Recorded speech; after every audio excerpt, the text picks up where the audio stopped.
Earlier this year, many Americans were on the fence about whether or not to take that summer trip, but now there is a rising tide of travelers planning those summer vacations.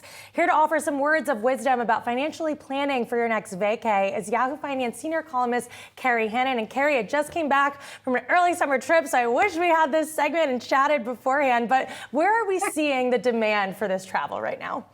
Well, yeah, I mean, the thing is, people are planning to spend even more this summer than last, which is kind of a surprise based on what you just mentioned. But the folks at AAA told me sort of Memorial Day weekend is sort of the bellwether and shows what might be happening. And they expect airports to be absolutely packed over Memorial Day weekend, this coming weekend, to places like Orlando, New York City, Vegas. But what's really happening, Ali, is that falling prices. Airfares are at the lowest they've been in about 4 years, and gasoline is down.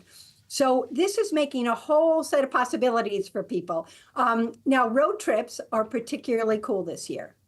For some reason, I can think of a few myself, but you have more control. And so that we're seeing a lot of domestic travel happening, people jumping in the car and planning for a road trip, and those gas prices certainly help there. For people going overseas, international trips, the big places seem to be Asia, Tokyo in particular. And of course, the big three, going to London, Paris, Rome. And Bangkok is kind of getting interesting again because of the White Lotus series. I think people are intrigued by it. So hotels are still pricey, but those are kind of the big trends. I was going to say, must be from the White Lotus when it comes to some of that Asia travel demand. So what are some financial travel tips from some of the pros that you've been speaking with?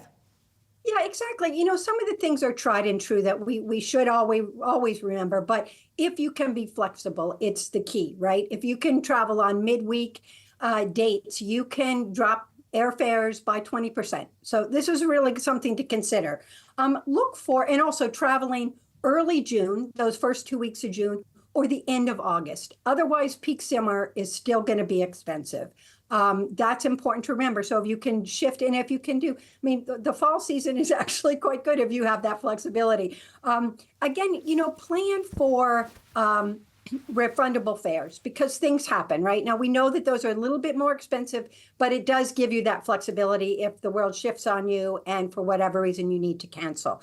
I think it's also important for people to do these price monitors. So if you know where you're going and what dates you want to go, Hopper has one, Google Flights has one, Kayak, a lot of them, and it dings you when the fare goes up or down, and it can sort of give you a framework of when you got to get going. Another big tip is truly, if you know where you want to go, don't procrastinate. As I said before, fares are incredibly low right now. So jump on it. I mean, look where you want to go. If it's international, maybe you have 2 weeks or something, but really, get going. If you want to go somewhere, these fares are pretty sweet. I've been looking at them myself to go to Paris, and I'm like, I got to do it. Another thing is, we all know, we've heard all the headlines recently about Newark Airport.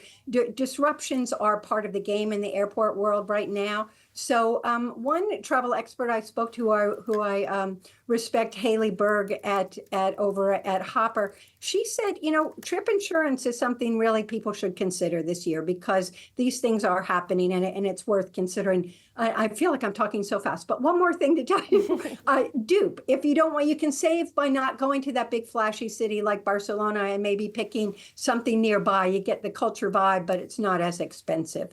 And another sort of important thing, Ali, to think about is that, try to, if you're using credit cards, which all of us do when we travel, try to make sure you have one that does not charge foreign transaction fees. That can really surprise you at the end when you get home, and have them charge in the local currency. The final thing is follow the road rules. You need to have a real ID now in the U.S., so that real ID is important to have.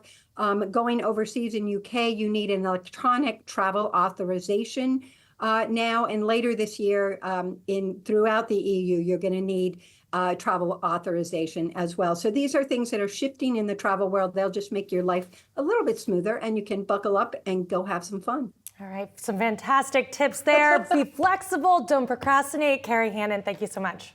Thanks, Al.